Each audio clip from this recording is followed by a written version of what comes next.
Hi అండి, welcome back to one more mini vlog. ఈ mini vlog వచ్చేసి నా మార్నింగ్ రొటీన్ అనమాట. చూస్తున్నాను కదా, రాగులతో దోశ అయితే వేస్తున్నాను. ఇది వచ్చేసి సెకండ్ టైం అయితే వేసాను అనమాట. ఫస్ట్ టైం వేసినప్పుడు అసలు టేస్ట్ నాకు చాలా బాగా నచ్చింది అనమాట. పిల్లలు కూడా మంచిగా తినేస్తారు. ఇంకా దోశలోకి వచ్చేసి వాళ్ళ ఫేవరెట్ చట్నీ అయినా పప్పులు పుట్నాలు పచ్చిమిర్చి వేసి చట్నీ అయితే పెట్టేస్తున్నాను అనమాట. ఇది వచ్చేసి వాళ్ళ ఫేవరెట్ చట్నీ అనమాట. ఇది కాకపోతే కొబ్బరి చట్నీ, ఈ రెండు మంచిగా ఇష్టంగా తింటారు అనమాట. చూస్తున్నారు కదా దోశ ఎంత సాఫ్ట్గా ఎంత బాగుందో. ఇవి రెండు తినేసి కొంచెం హాట్ వాటర్ తాగేసామనుకోండి, స్టమక్ అక్కడికి ఫుల్ అయిపోతుంది. భలే హ్యాపీనెస్ అనిపిస్తుంది అనమాట.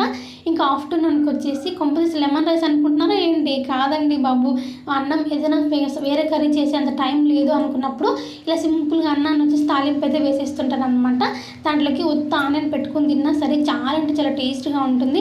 నేను ఏంటంటే ఒక్కోసారి ఓపిక లేనప్పుడు సింపుల్లీ సూపర్గా అయిపోయి వంటలు కొన్ని ఎక్కువగా చేస్తుంటాను అనమాట. ఇంకా ఈవినింగ్కి వచ్చేసి పులగం అయితే ప్రిపేర్ చేశాను. వీడియో నచ్చితే చిన్న లైక్ సబ్స్క్రైబ్ చేసుకుని వెళ్ళండి అబ్బా.